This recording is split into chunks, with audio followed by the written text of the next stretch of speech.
Welcome to the Child Care Director's Chair, the podcast for bold educators who are ready to lead, grow, and shake things up in early childhood education.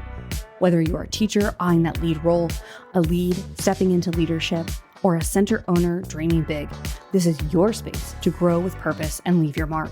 Hosted by heart-centered leadership coach Erica Sacoccio, each episode brings you real talk, actionable tools, and a contagious laugh or two, all designed to help you step into your next level with confidence. So pour your coffee, pop in those earbuds, and take your seat, because your leadership journey starts right now in the Child Care Director's Chair. 2, 1. Hey guys, you're tuned into the Child Care Director's Chair podcast. We are with Dr. Susan Duncan. Sandra, sorry. So sorry. We met like 5 seconds ago. Sandra Duncan, we are here at the National Child Care Association and NAPCA conference. And we are going to talk a little bit about environments for children. So tell folks a little bit about yourself and what brought you to this work of understanding environments and why they're important. Wow, such a loaded, big question. I think what I'll do is cut to the chase. Sure.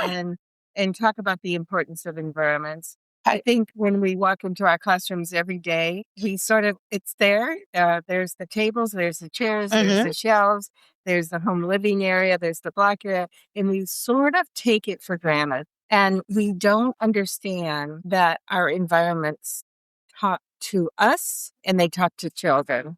Even though they don't have lips or tongue or teeth and they can't form words, our environments are actually sending messages to young children. The messages are belong or I don't. Messages are interact with me and touch me and feel me and experience me or hands off. Yeah. The messages are I'm important or I'm not important. I have autonomy. I am a child and I have the right to play and move and debate about the environment without a bunch of constraints. And so I think the way we design, the way we set up our environments, the materials we put in our environments, even the furniture that we put in our environments, all speaks to children and sends the message.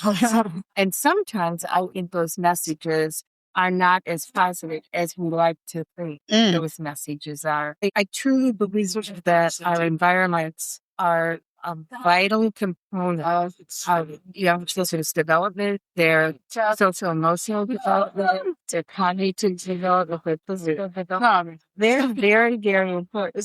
So we need to start paying attention to our environments, and then I just start paying attention to the messages that our environments. Yeah. And sometimes it's not always intentional, but I see it in my center because I run several centers, and I'll see teachers put toys up on the shelf or move them where they're not accessible, right? Because they're tired of picking up the plastic tomatoes for 100 times, right? Or they're rotating the materials.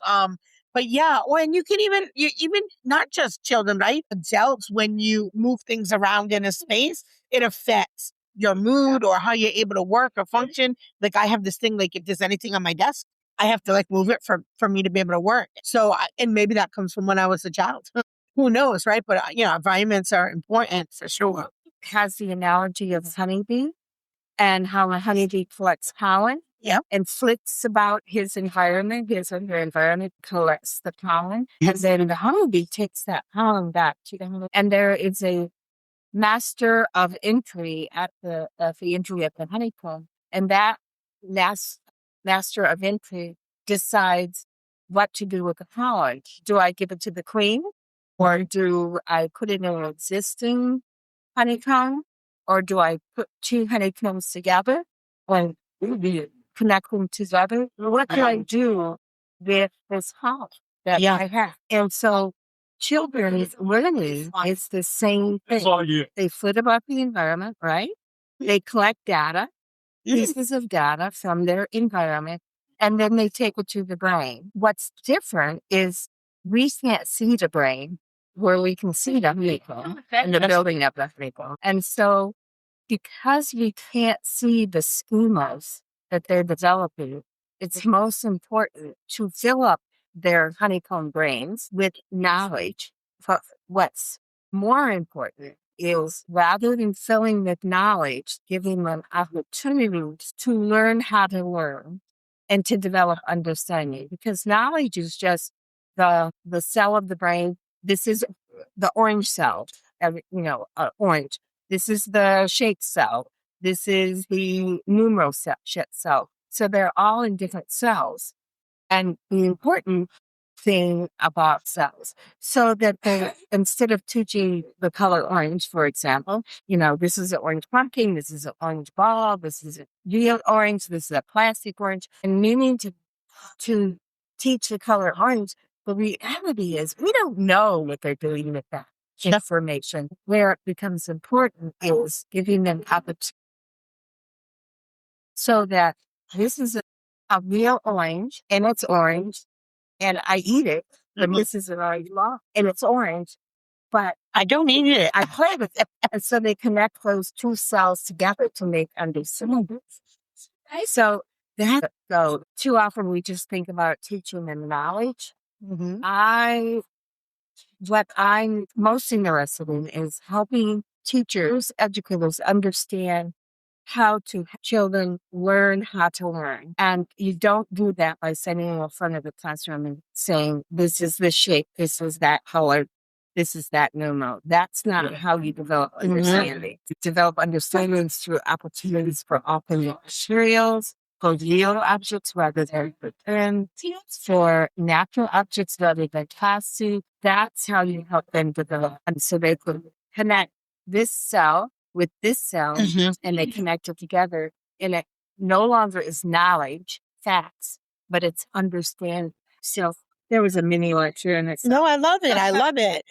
So when designing spaces for children, what are the most common mistakes that you see in classrooms or play areas? Too much furniture and too much stuff on the shelves. We need to understand that more is not better.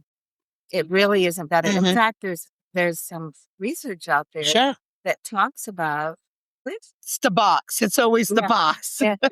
Giving a lot of toys to play with. Happens in this researchers found out was a lot of toys, especially young children, pick up the toy, drop it down to the next toy, go to the next toy, go to the next toy. When they put fewer toys in front of the children, they engage longer. They age longer, of course. And of course, language improved and literacy and the whole. I mean, more is not better. In fact, there's some research out there that talks about how children with laminated posters on a multitude of laminated posters, children with attention sensory processing issues have a tendency just to turn away from the laminated poster because they can't process that stuff. Children have sensory processing issues, and they look at whatever you have on your wall. Some of those children will turn away and not look at the wall and turn back and they even seen that wall before. So think about how stressful that must be. So I'd say less is more, less things on your shelf, but rotate them frequently. And the other thing I would say is something that I wrote about in the Honeycomb, and that's about Piaget Thomas. It's novelty. Yeah. Novelty is the answer, and the providing novelty in the classroom. Something new, something unique. It sends the child into disequilibrium. They don't know what to do with it. They don't know what cell to put it in because it's new. And so what we want to do is we want to create disequilibrium because Piaget said, and I learned this when I wrote that book. Yeah. Honeycomb hypothesis is no learning happens without disequilibrium. And disequilibrium is novelty. It's something that puts your brain like, well, what is this? What do I do with this? I've never seen this before. But we see that with babies, right? When they're eating books. If you think about most block runners, think about your block runner, it rarely changes from year to year. It stays pretty much the same. So another researcher researched about how to have in the block running head blocks, and can you put something of novelty in? Increase children's language, puts the number of syllables in the words, number of words in the sentence. Novelty and especially novelty that's nature is really, really sets off the discipline. Novelty, less is more. Okay. Does the layout of the room influence the children's social and emotional growth? How are you getting all these really good questions?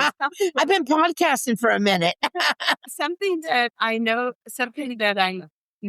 about is the layout of the room. Yep. There was some research by Elginase. I hope I'm not boring you with all this research. No, you're fine. You're fine. Elginase brought young children all the way up to 5-year-old children, like 12-month-old, 16-month-old, 24-month-old. What they was navigable space. They paid attention to what the children did with the space that they had. They had it with certain physical furniture in the space, and they measured how long pieces of furniture. And what they found was younger child just kind of like a spaghetti bowl right in the middle. Yeah, right in the middle, right? And they just crisscross. In 7 minutes, it looks like a bunch of spaghetti. But the older child didn't do as much. If indeed children's behavior movements are different based on their age, why did he design every class in the same way? Shouldn't we be paying attention and putting more stuff in the middle? Because that's what the younger child does. So aligning their behavioral movements with the layout of the classroom has an incredible impact on their engagement. How long have you been studying environments? My first book I wrote in 2010, and it was called Inspiring Spaces for Young Children.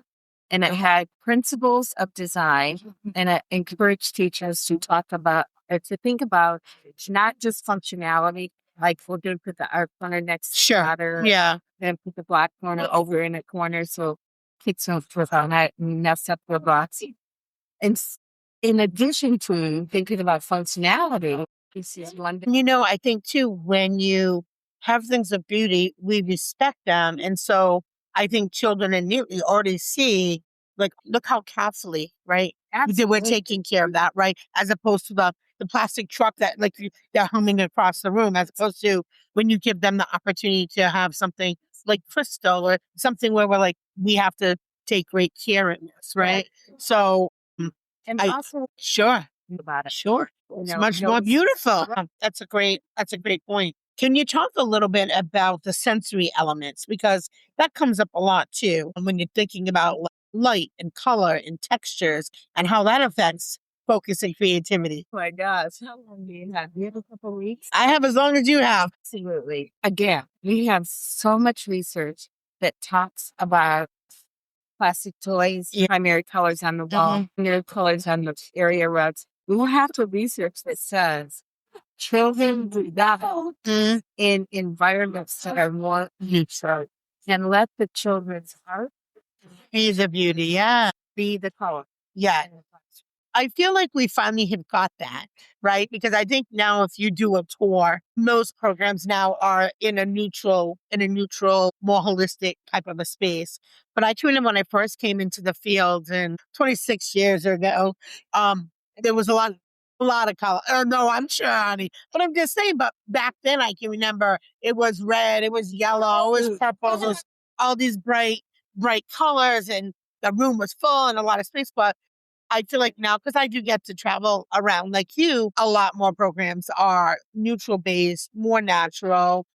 And I think too, families, I feel like families also, when they're touring centers, are look for that, right? Parents are more in tune, and we have a lot more families that are like into organic foods and, more holistic living. So that's a good thing. So I think they're more aware of that too, from the parent perspective of what they want, On the other hand, I think we have a lot of education to do for not only the educators, the teachers, but also for the parents. Yeah. Because if you convert your classroom into a nature-based environment, what happens is that the parents are so used to all the stuff and all the primary colors, and they don't know about breaking what I call breaking the aesthetic code. Yeah. Breaking the aesthetic code is, like, for example, if you go to a football game, what do we expect? We expect loud noises, expect people screaming and yelling. We expect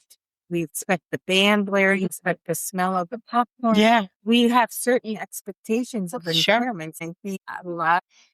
So I love that you said this. So that brings up like this turmoil in my head because I am a center owner, but I'm also a student right now in school, and I'm studying. Thank you. I'm studying curriculum and instruction for my master's, and we have these quality ratings, right? And then we have these Eckers and these ITERs, and says we have to. I know, right? But so when you're coming into the field, you're like, what one is correct? Because you've got, these quality ratings saying, well, this is what you need to be 5-star high quality. This is the scale in which you use that tells me I have to have 14 pine cone. I'm making this up, but 14 pieces of this and 8 pieces of that. And 2,000 blocks. Yeah. Yes. All different size, eight different sets, right? So it can be confusing for an educator, right? Because your college professor, right? Those and what they're teaching you is tested through theory, but then also, quality folks also use theory and data and all that. So I do feel like that can be sometimes hard for an educator to figure out what is the right thing. I think what the right thing is right for children. And if we look at the research, like, for example, there is one quality rating system that calls for X amount of blocks. Having X amount of blocks, total amount of blocks, I think it's per child or whatever. Yeah. Having all of those blocks in a block area makes it so you have to have so many shelves that you are losing foot space that's valuable for children and construction. They're so limited in this system. And I understand that why it's created, why it's propagated. I get all of that. But I think we have to take a really strong, hard look at what we're promoting and take a look at the most recent research about how children learn, what their behaviors of all of their children with sensory processing issues. We have to take a look at it and say, are we really doing what's right for children? Or should we, for example, labeling shelves? That's one of the things. Yeah. For a rich environment. Yes, for a rich environment. But really are all of those labels on the shelf, on the basket, whatever, are all of those labels creating a visual hazard to children?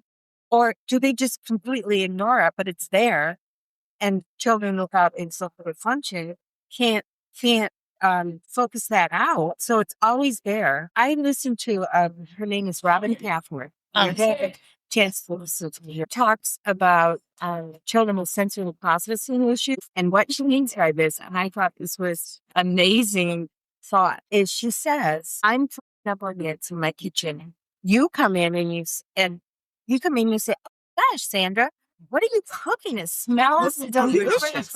It smells absolutely delicious. And as you have become accustomed to that smell, right? Sure. You've adapted to that smell. You've habituated to that smell. What Robin Pathworth says, and it's so right, is that our classrooms are like frying onions because they're, for a child with sensory processing issues, that frying onions are always there. Yeah. They're always there. That smell is always there when you overload. Yeah. With labels, with laminated posters, with too much stuff on the shelf.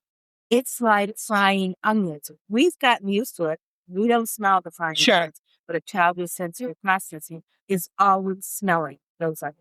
Can you share a story about, and I'm going to let you go, but before we wrap up, can you share a story of a space that maybe you designed that had a significant impact on children's behavior or learning outcomes? Or one that you worked in tangent with this? Yeah, I've done a ton of it. A ton of them. But, and it was a good experience for me because it was a great experience for the teacher and for the children, was when we took a postage stamp classroom. Literally, it was so small, and we got rid of a lot of the big pieces of furniture and equipment, and we consolidated and we thought of less is more, and we completely revamped this little tiny classroom. And the teacher at the beginning of the process was like, "Oh my gosh, what do you mean I have to?" She was just so anxiety ridden with the process. But towards the end of the process and at the end of the process, she started to see, my goodness, understand this. And I interviewed her afterward when the children she came into the classroom. She said, "I feel lighter. Oh, I feel lighter. And my children are so active and interactive with the environment. They have places to go. Even in a small classroom, they have a lot of places, a lot of destinations to go. yeah. And they have place to move about rather than having all this furniture, all this stuff. Sure. Very, very good. She goes, "It's just impacted how I can believe them. It's just so much more fun, and it's so much more wonderful to be in this space that isn't overridden Yeah. with stuff." Yeah. It's amazing. So tell folks who are listening where they find you on the social media, or how do they find I'm you? on LinkedIn. I'm on Facebook. Facebook is called Inspiring Spaces for Young Children. I love what I do. Yeah. I'm 81 years old. And I get to go into classrooms and help teachers reimagine their classroom and help children re-engage in an interesting and powerful way with their classroom. You're so delightful. It's so wonderful. You're so delightful. I am so happy to live the life and live it. Yeah. It's great. Yeah. Well, we're lucky to have you in our field. So thank you so much for being a guest. You're welcome. You are. That's a wrap for this episode of the Child Care Director's Chair, where we believe leaders aren't born, they're grown. If something sparked for you today, share it, shout it out, or pass it along to the next bold changemaker in childcare. Don't forget to subscribe, leave a review, and stay connected with Erica Sacosio for more real talk leadership tools and a whole lot of inspiration. Until next time, lead with heart, grow with fire, and always remember, the chair is yours. Now own it.